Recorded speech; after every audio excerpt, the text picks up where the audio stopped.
Alors, je vais lire un passage bien connu.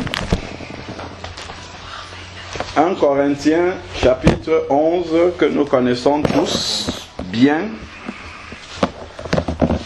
Connaissons tous les sujets qui sont traités dans 1 Corinthiens 11, tellement on en parle que vous allez voir qu'on n'a pas encore fini de parler suffisamment de 1 Corinthiens 11. Alors, 1 Corinthiens 11, du verset 2 au verset 16, je vais simplement lire, je lis dans la Bible David Martin. Or, mes frères, je vous loue de ce que vous vous soumettez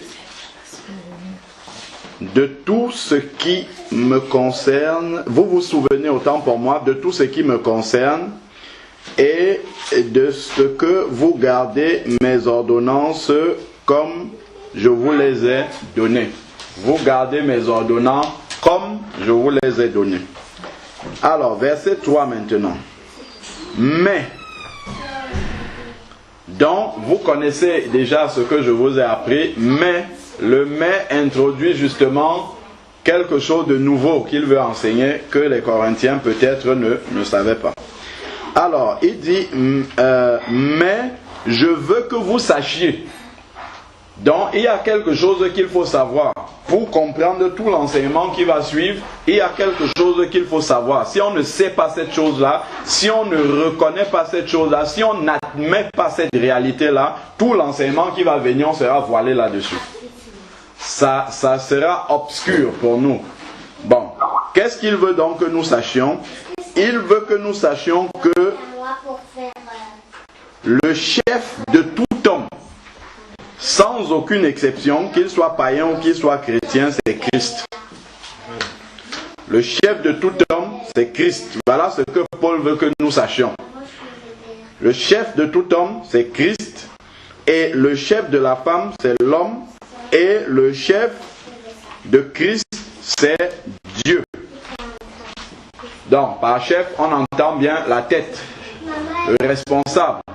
Donc, en fait, ici, qu'est-ce que l'apôtre nous dit dans le verset 3? Il nous présente le gouvernement de Dieu.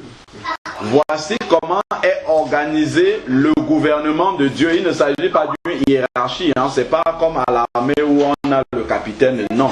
C'est le gouvernement de Dieu selon les rôles. Comment est-ce que les rôles sont répartis dans le gouvernement de Dieu? Il y a Christ qui est le chef de tout homme, et ensuite il y a l'homme qui est le chef de la femme, et Dieu qui est le chef de Christ. Voilà le gouvernement de Dieu. Donc ça, c'est ce qu'il faut qu'on sache. Donc maintenant, tout ce qui va découler par la suite vient de ce verset 3 là. Si on ne le sait pas, tout ce qui vient après, c'est même pas la peine d'entrer là-dedans. Verset 4 maintenant. Il dit, tout homme, donc, la conséquence du verset 3, la conséquence de savoir ce qui est écrit dans le verset 3, la conséquence de savoir quelle est l'organisation du gouvernement de Dieu, ça commence au verset 4, c'est que puisque le gouvernement de Dieu est organisé tel que le verset 3 nous le dit, tout homme donc, homme, c'est une des constituantes, une des composantes, voilà, du gouvernement de Dieu, l'homme.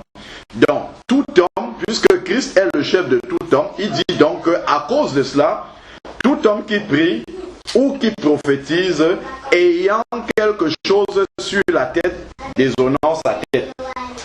Donc, déshonore son chef.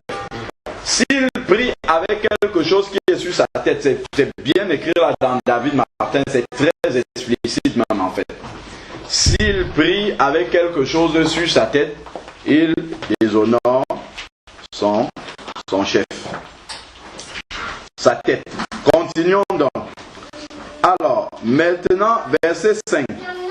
Mais toute femme, la femme aussi fait partie du gouvernement de Dieu qui est cité là dans le verset 3 et elle a un rôle. Donc, à cause justement de ce rôle-là qu'elle a dans le gouvernement de Dieu, Mais toute femme qui prie ou qui prophétise sans avoir la tête couverte déshonore sa tête, déshonore celui qui est son responsable, car c'est la même chose que si elle était rasée. Donc quand Dieu regarde cette femme-là, c'est comme si sa tête était un peu comme la mienne, mais sinon encore plus bas. Bon, voilà, continuons maintenant, verset 6. Si donc la femme n'est pas couverte, donc n'a pas quelque chose sur sa tête, qu'on lui coupe les cheveux. Or, s'il est déshonnête à la femme d'avoir les cheveux coupés ou d'être rasée, qu'elle soit couverte. Donc qu'elle mette une couverture, qu'elle recouvre justement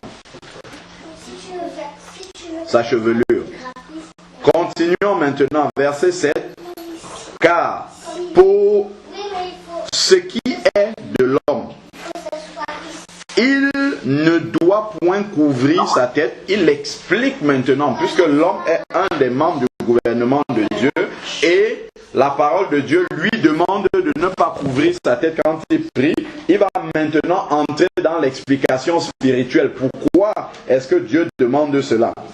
Car, je suis au verset 7, 1 Corinthiens 11, verset 7. Car pour ce qui est de l'homme, il ne doit point couvrir sa tête, vu qu'il est l'image de Dieu. Parce qu'il est l'image de Dieu, il ne doit donc pas couvrir sa tête. Mais la femme est la gloire de l'homme. Voilà pourquoi elle doit couvrir sa tête. Donc, continuons. Verset 8. Parce que l'homme n'a point été tiré de la femme, mais la femme a été tirée de l'homme. Donc, il revient sur la genèse de la création. Donc, la création est l'image aussi du gouvernement de Dieu. Parce que Dieu existe de toute éternité avec Christ. Et maintenant, Dieu a commencé par créer l'homme. Et après avoir créé l'homme, il a tiré la femme de sa côte. Donc voilà comment le gouvernement de Dieu, les responsabilités sont établies. Même dans l'ordre de la création, ça s'est fait dans cet ordre-là. Et c'est l'ordre que Dieu a établi dans ce gouvernement-là. Continuons. Alors, donc on voit que nous sommes vraiment dans la profondeur spirituelle ici de l'explication. Il ne s'agit pas simplement de poser quelque chose sur la terre, mais il y a une profondeur spirituelle là-dedans que l'apôtre est en train justement d'expliquer en profondeur. Continuons maintenant. Verset 10. C'est pourquoi la femme, à cause des anges, doit avoir sur sa tête une marque qu'elle est sous la puissance de l'autorité dont elle dépend, en fait. Voilà. Donc, ensuite, maintenant, toutefois, ni l'homme n'est point sans femme, ni la femme sans homme en notre Seigneur. C'est vrai que des fois, David Martin, c'est un peu compliqué, c'est le français ancien. Alors, continuons maintenant. Car, comme la femme est par l'homme, aussi l'homme est par la femme. Donc, dans d'autres versions, on dit l'homme a été tiré de la femme, né de la femme en fait, c'est ce que ça veut dire. Mais, toute chose procède de Dieu, donc vient de Dieu. Jugez-en vous-même. Jugez-en vous-même, est-il convenable que la femme prie Dieu sans être couverte, donc sans avoir la marque de l'autorité dont elle dépend, sans avoir la marque justement de sa responsabilité dans le gouvernement de Dieu. C'est ce qui est dit. Verset 14 maintenant. La nature même ne vous enseigne-t-elle pas que si l'homme nourrit sa chevelure, donc prend soin pour que sa chevelure descende, en tout cas soit longue, cela est un déshonneur, mais si la femme nourrit sa chevelure, ce qui lui est la gloire, parce que la chevelure lui a été donnée pour couverture. Verset 16, le dernier. Que si quelqu'un aime à contester, nous n'avons pas une telle coutume, ni aussi les églises de Dieu. Donc, si quelqu'un conteste cet enseignement-là, c'est même pas la peine de discuter avec lui parce que c'est pas l'habitude des enfants de Dieu. Alors, qu'est-ce qui m'amène à revenir sur ce sujet? C'est en fait une sœur qui est avec nous, qui prie avec nous, qui a écouté un autre enseignement et donc qui est passée de l'enseignement qu'elle a reçu sur le port du voile à un autre enseignement. Donc, ce qu'elle a écouté comme enseignement, c'est que on enseigne que c'est la femme mariée seulement qui doit se couvrir les cheveux dans l'assemblée. Elle n'est pas mariée, donc elle a décidé qu'elle ne se couvre plus les cheveux. Oui, j'ai entendu ça aussi. Elle ne se couvre plus la tête pour prier. Et donc la question qu'elle me pose, c'est est-ce qu'elle peut revenir prier avec nous, sachant qu'elle ne se couvre plus la tête. Donc voilà pourquoi, justement, on doit revenir sur l'enseignement et reposer les fondements, les bases. Voilà. Bon. Donc, on va donc rentrer là-dedans. C'est pas complètement anodin, en fait. À première vue, comme ça, on peut dire, oh ouais, mais qu'est-ce qu'elle allait chercher? Mais en fait, on peut vraiment, effectivement, être conduit sur ce chemin-là. Si on ne gratte pas vraiment dans la parole de Dieu pour comprendre. Donc déjà, on va comprendre pourquoi est-ce que une telle conception peut arriver à la pensée des personnes qui prêchent cette doctrine-là. Alors déjà, le mot voile dont il est question, dans d'autres textes c'est voile, ici là, dans David Martin c'est la couverture, c'est de la couverture dont il s'agit. En fait, le mot grec d'origine, ça se dit, moi je parle pas le grec, donc je ne sais pas si je vais bien prononcer, c'est gun, c'est G-U-N-E, donc c'est gun que ça se dit. Et ce mot-là, j'ai regardé la signification dans le dictionnaire de traduction du grec au français. Ce mot-là veut dire... Non, le mot femme, autant pour moi, c'est pas le mot voile, pardon. Le mot femme qui est utilisé. Donc, parce que la doctrine, en fait, ici qui est enseignée, dit que le texte parle de la femme mariée et ne parle pas de la femme en général. Donc, la question, c'est de se demander, est-ce qu'on parle, effectivement, Paul parle de la femme mariée qui doit se voiler, ou alors, est-ce qu'on parle de toutes les sœurs qui sont dans l'assemblée? Alors, dans le mot femme qui est utilisé là dans le texte que nous venons de lire, ça vient d'un mot grec, c'est gun, et ce mot-là signifie ceci. Ça signifie femme de n'importe quel âge. Première chose, femme de n'importe quel âge, vierge, mariée ou veuve. Voilà la signification de ce mot. Ça, c'est la première signification du mot. Donc, femme de n'importe quel âge, vierge, mariée ou veuve. Ce mot a une deuxième signification. Ça signifie épouse ou fiancée. Et voilà là où est le problème.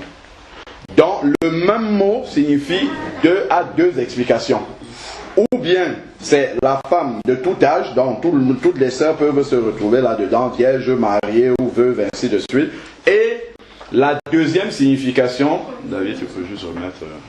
La deuxième signification du mot, c'est fiancée, épouse. Alors, donc en creusant un petit peu, ça m'a d'ailleurs amené à apprendre quelque chose de nouveau en français, un nouveau mot que je ne savais pas.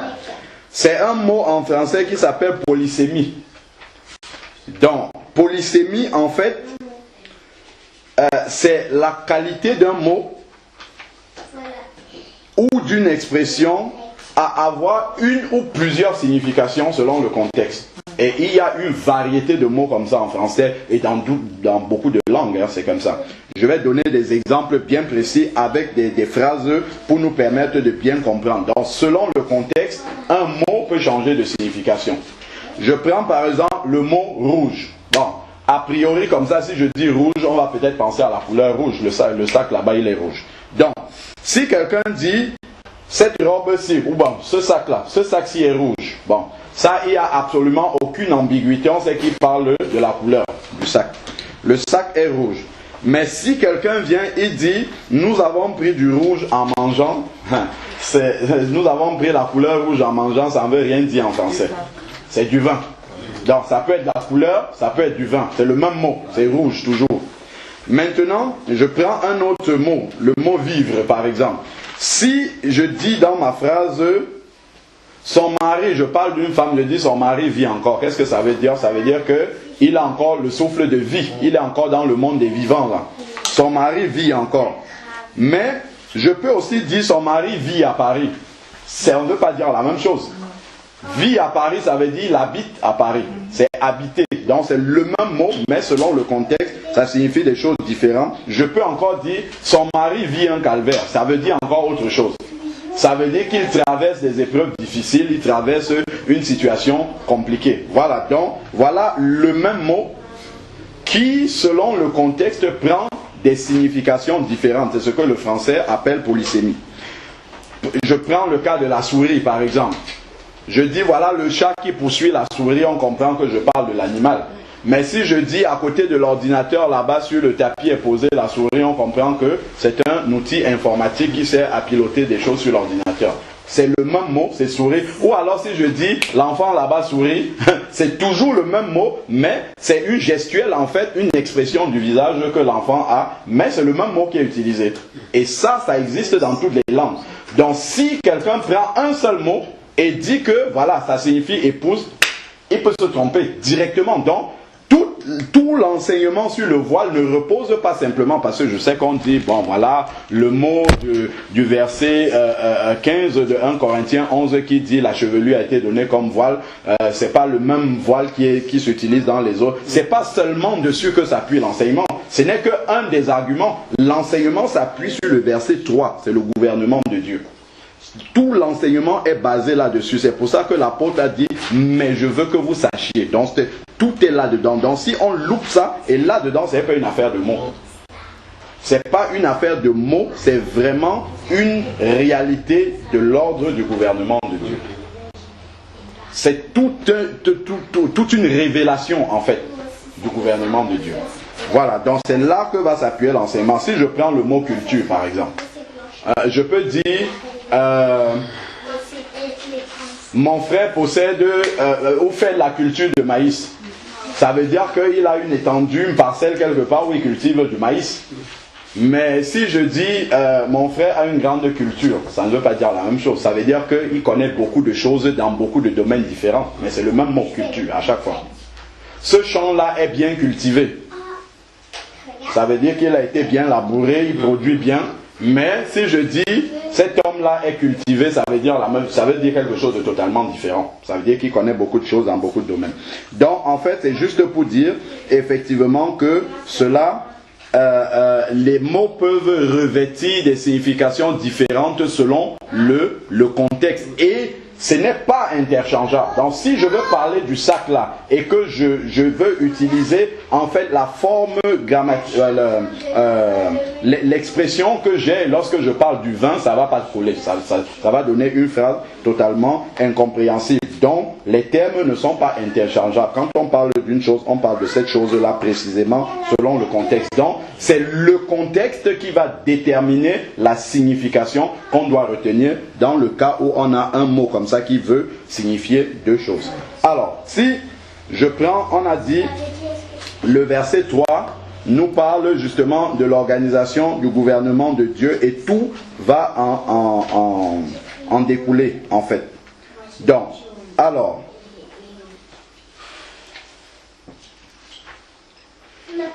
c'est l'organisation, comme on a dit, du gouvernement de Dieu. Lorsque on regarde les constituants du gouvernement de Dieu dans le verset 3, on nous parle de l'homme, de la femme, de Dieu, de Christ.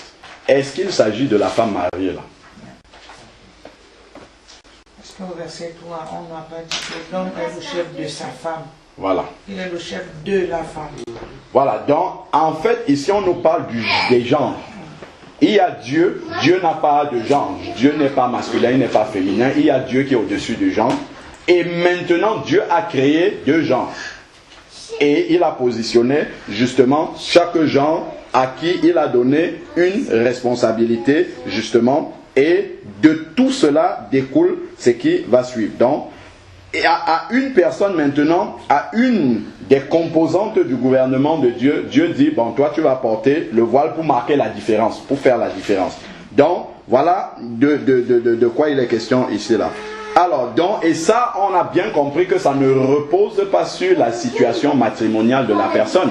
Ça serait vraiment très surprenant que Dieu veut que dans son église, quand on arrive comme ça, sur un aspect visuel, on voit directement qui est marié et qui ne l'est pas. Je ne vois pas l'intérêt. Je ne vois absolument aucun intérêt que Dieu aurait à faire une différence parmi les sœurs, celles qui sont mariées et celles qui ne le sont pas, une différence visuelle comme ça. Je ne vois pas quel serait le but spirituel derrière. Mais par contre, toute la différence entre le genre masculin et le genre féminin, il a déroulé ça ici. Et ça part de la création, ça part des anges, de la présence des anges et ainsi de suite. Alors, maintenant, il nous est dit ici que verset 6, qui nous dit si elle ne porte pas la marque de l'autorité dont elle dépend, c'est comme si elle était rasée. Donc, ici, on nous parle de comment Dieu voit une femme qui n'est pas voilée pendant qu'elle est en train de prier. Il la voit comme étant rasée, mais il ne parle pas, en fait, d'une femme qui soit mariée. C'est pas sa situation. C'est pas parce qu'elle est mariée et qu'elle prie sans couvrir les cheveux que Dieu voit qu'elle a le crâne rasé. C'est tout simplement parce qu'elle est une femme. Et qu'elle a les cheveux longs derrière. Que si elle ne couvre pas ses cheveux longs là, alors Dieu, lui, il la voit comme n'ayant rien sur sa tête, n'ayant même pas de chevelure sur sa tête. Si je prends maintenant le verset 7, qui nous dit, car pour ce qui est de l'homme, il ne doit point couvrir sa tête, vu qu'il est l'image et la gloire de Dieu. Donc l'homme est le reflet de la gloire de Dieu. Or nous savons que lorsqu'on a parlé de prier et prophétiser, ça c'est ce que les enfants de Dieu font lorsqu'ils se réunissent. Et lorsqu'on se réunit, on sait bien que toute gloire humaine doit être cachée et seule la gloire de Dieu doit être visible. Voilà pourquoi l'homme ne doit pas couvrir la gloire de Dieu, puisqu'il reflète cette gloire-là. Donc la gloire de Dieu doit être visible. Voilà pourquoi l'homme ne doit pas la cacher. Quand on parle de l'homme, imaginez-vous que Dieu dise maintenant, en fait c'est seulement l'homme marié qui est l'image de la gloire de Dieu. C'est ça si on veut rester cohérent. Est-ce que seul l'homme marié est l'image de la gloire de Dieu? Pas du tout. Pas du tout. Imaginons-nous que bon, ok, moi je suis marié, frère Nicanor ne l'est pas. Donc frère Nicanor peut mettre son chapeau, il n'y a pas de souci. S'il prêche la parole, il prêche en chapeau et ainsi de suite. Et moi je ne l'ai pas. Ça n'a absolument aucun bon sens même, aucune cohérence par rapport à la parole de Dieu. Donc c'est vraiment une affaire de genre, le genre masculin et le genre féminin que Dieu a créé lui-même. Donc Dieu ne parle pas là de l'homme qui est marié. Bon, alors la femme par contre, elle a quelque chose qui lui sert de gloire. C'est verset 15 qui nous parle de la chevelure de la femme qui lui a été donnée comme une gloire. Et nous comprenons bien que toute gloire doit être cachée devant Dieu. Donc voilà pourquoi la beauté, cette beauté-là, qui est une gloire pour la femme, pendant le culte tout au moins, elle doit couvrir cette gloire-là pour laisser juste la gloire de Dieu être manifestée et ne pas manifester une gloire humaine au milieu du culte qu'on rend au Seigneur. Voilà, et là, je crois que autant la femme mariée que la femme non mariée a de longs cheveux. On n'a pas dit, le texte ne nous dit pas que la chevelure est une gloire uniquement pour une femme mariée. Ça n'a même pas de sens. C'est la même chevelure. Elle est longue autant pour la femme mariée que pour la femme qui n'est pas mariée. Donc ça ne tient même pas debout. Donc on ne peut pas partir d'un mot comme ça et bâtir une doctrine. Je ne sais même pas comment est-ce qu'on peut arriver à expliquer cette doctrine-là. Alors, donc, continuons maintenant.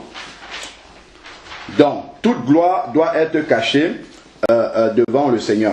Si je prends le verset 8 et verset 9,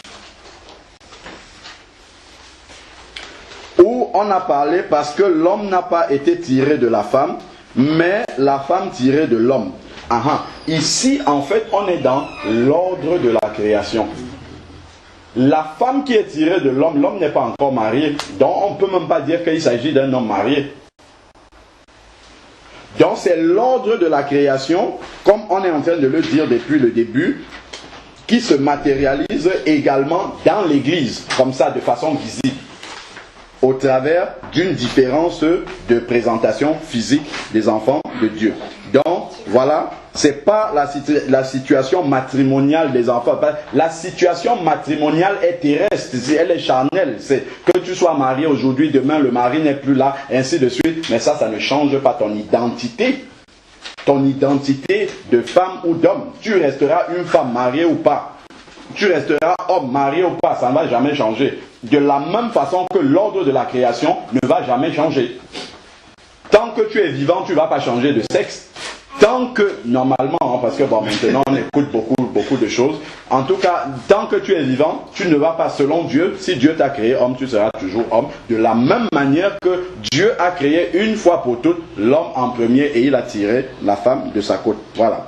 Bon, on avait dit dans le verset 10 qu'il parle à cause des anges. C'est pourquoi la femme à cause des anges doit, je crois que c'est le frère Charles qui avait eu une révélation par rapport à ça, Genèse 6. Lorsque les fils de Dieu, parlant des anges, vu que les filles des hommes étaient belles, ils sont descendus, ils ont pris pour épouse au milieu des enfants de Dieu. Dieu s'est repenti. Dieu a dit que son esprit n'habiterait pas toujours dans l'homme, ainsi de suite. Et le frère avait eu cette révélation que dans la nouvelle création qu'est l'Église, Dieu a marqué cette différence-là pour que si cela devrait encore se produire, que les anges même sachent que la femme a une autorité au-dessus. Et comme le message nous a dit hier, on doit passer par cette autorité-là pour atteindre la femme derrière. Voilà, donc cette marque-là, et ça, qu'est-ce que ça voudrait dire? Si on suppose que seules les sœurs mariées doivent couvrir la tête, donc si les anges, ces anges-là, les fils de Dieu-là, s'ils reviennent maintenant, ça veut dire qu'ils peuvent librement se diriger vers des sœurs qui ne sont pas mariées et en faire leur concubine, avoir des enfants avec eux, et on retourne dans l'époque des géants dont nous parle Genèse 6. Voilà, les enfants d'Anak, ainsi de suite. Voilà, donc on voit que tout ça, c'est vraiment basé sur peu de choses. Ça ne peut pas tenir avec la parole de Dieu.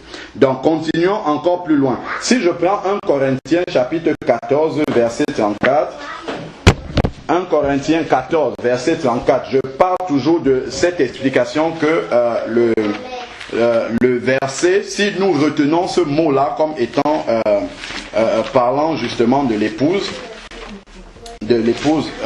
donc de la femme mariée, 1 Corinthiens 14, c'est exactement 1 Corinthiens 14, verset 34, c'est exactement le même mot gun là qui est utilisé ici.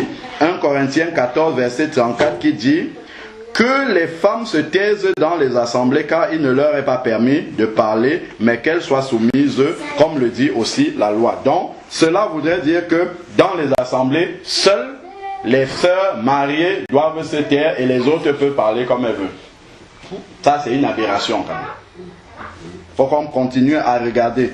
Allons maintenant aussi dans 1 Timothée 2, verset 11. 1 Timothée chapitre 2, verset 11,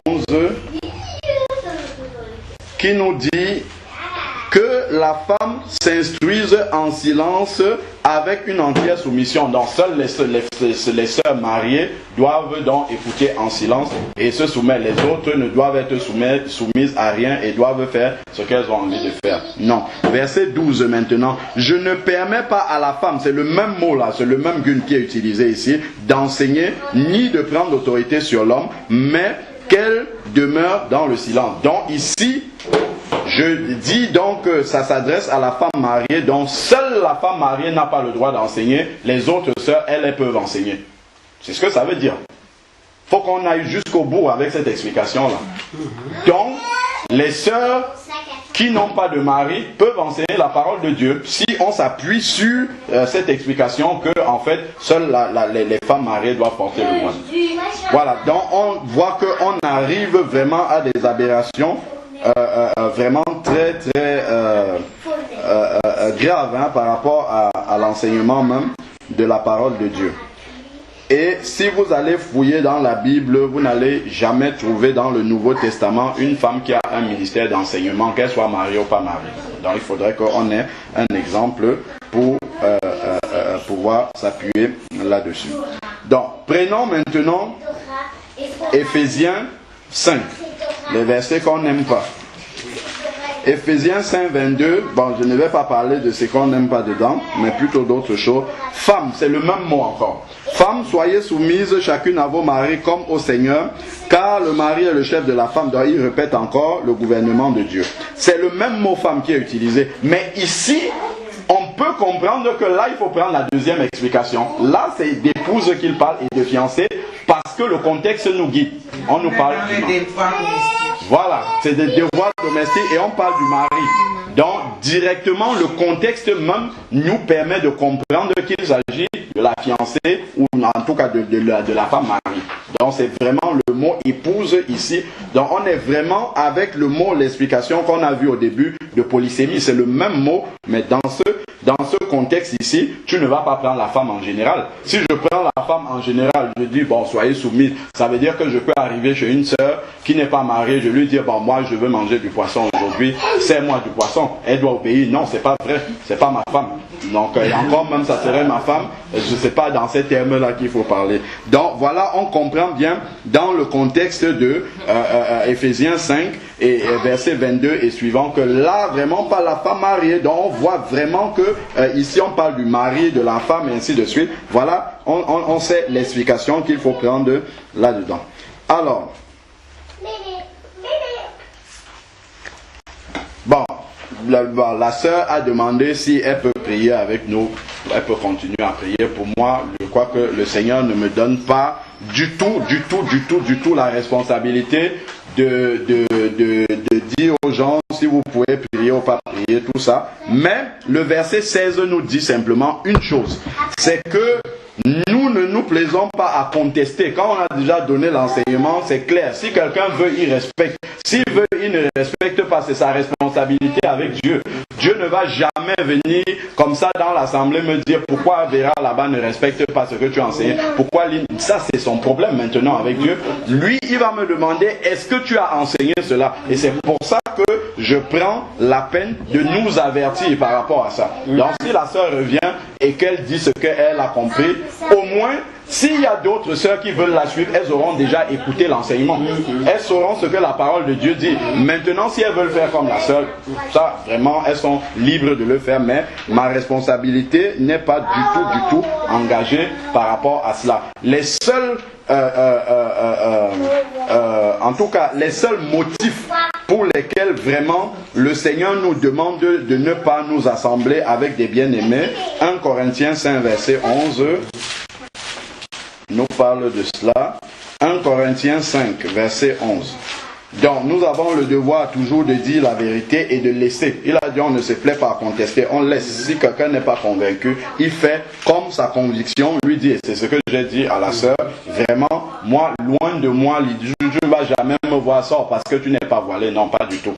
Tu fais comme tu es convaincu. Si tu crois que c'est comme ça qu'il faut être, reste comme ça, fais-le. Et puis, ça, c'est pas de mon ressort.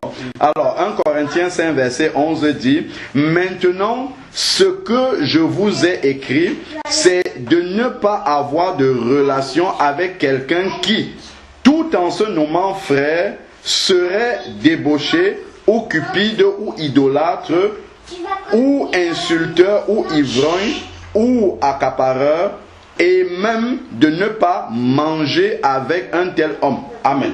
Donc, si quelqu'un vit dans l'impudicité, le désordre, ainsi de suite, on l'appelle à se repentir. Il dit non, je veux continuer à vivre comme ça, mais je suis quand même un enfant de Dieu. Je lui dis stop.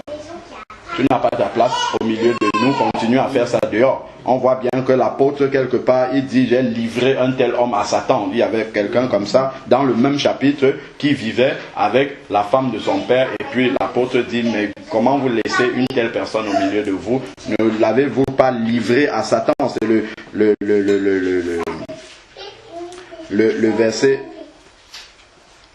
verset expulsez le méchant du milieu de vous, verset 13. Expulser le méchant du milieu de vous. Donc quelqu'un qui vit dans le désordre comme ça, effectivement, voilà, ça c'est une raison valable pour dire, bon, ça, vraiment, on ne peut plus avoir de communion avec toi, mais pas sur le port du voile. Ça, mais ça ne veut pas dire qu'on est d'accord avec la personne. Alors, 1 Corinthiens 11 maintenant, 1 Jean, 1, versets 9 à 11, là aussi, il y a une condition, justement, d'exclusion. Une condition que le Seigneur nous donne pour ne pas avoir de relation avec quelqu'un qui dit qu'il est frère, mais il y a quelque chose qu'il ne fait pas. Alors, donc c'est 1 Jean, chapitre... 1 Jean... alors non, c'est 2 Jean. Est-ce que c'est ça? Oui, c'est 2 Jean, autant pour moi. Donc, 2 Jean, verset 9 à 11. 2 Jean, verset 9 à 11 dit, si je commence même au verset 8, 2 Jean, verset 8 dit, prenez garde à vous-même afin de ne pas perdre le fruit de votre travail, mais de recevoir une pleine récompense. Quiconque va plus loin et ne demeure pas dans la doctrine de Christ. Non, je vais commencer à partir du verset 7 parce qu'on ne va pas comprendre de quoi il parle. Verset 7, 2 Jean, verset 7 dit, car dans le monde sont entrés plusieurs séducteurs qui ne confessent pas Jésus venu en chair. Quand il parle de qui ne confessent pas Jésus venu en chair, c'est qui ne reconnaissent pas la divinité de Jésus. C'est ce que ça veut dire. Donc, qui ne confesse pas Jésus venu en chair, voilà le séducteur et l'antichrist. Prenez garde à vous-même afin de ne pas perdre le fruit de votre travail, mais de recevoir une pleine récompense. Quiconque va plus loin et ne demeure pas dans la doctrine de Christ n'a pas Dieu. Celui qui demeure dans la doctrine a le Père et le Fils. Si quelqu'un vient à vous et n'apporte pas cette doctrine, c'est-à-dire ne reconnaît pas la divinité de Jésus, ne reconnaît pas Jésus venu en chair, qu'est-ce qu'il nous est dit? Si quelqu'un, verset 10, vient à vous n'apportant pas cette doctrine, ne le recevez pas dans votre maison et ne lui dites même pas salut. Donc, on ne doit même pas avoir de communion avec ces personnes-là. En fait, là, on parle des personnes endurcies déjà. C'est-à-dire que tu lui expliques, voilà, Jésus est Dieu, ainsi de suite. Il dit, bon, moi, je n'accepte pas ça, ainsi de suite. Tu lui dis au revoir. Ça, c'est ce que la Bible dit. Ne lui dis même pas salut. Car celui qui dit salut participe à ses mauvaises œuvres. Voilà. Amen. Donc, je crois que cette doctrine-là de la femme mariée seulement qui est concernée par le port du voile, je crois que ça ne tient pas selon la parole de Dieu. Donc, vraiment, on va simplement prier que le Seigneur ramène la sœur sur le droit chemin et qu'elle voit la vérité telle qu'elle est. Je sais que c'est une sœur qui aime la vérité, qui aime beaucoup même la vérité, qui cherche beaucoup. Mais souvent, quand on cherche beaucoup aussi, sans vraiment s'appuyer sur la parole de Dieu dans sa globalité, on peut se fourvoyer aussi. Parce que nous sommes vraiment dans les derniers temps où on peut être facilement ballotté à tout vent de doctrine. Donc, chacun va toujours venir dire « Ah, il y a ci, ah, il y a ça ». Faut que tu passes d'une doctrine à l'autre comme ça sans te demander « Mais c'est sur quoi repose d'abord ce à quoi je crois en ce moment ?» Je retourne dans le texte. Pas un seul mot. On ne peut pas te dire un mot. En un mot, ça renverse toute une doctrine que tu as reçue. Non, un mot ne peut pas faire ça. Expliquez-moi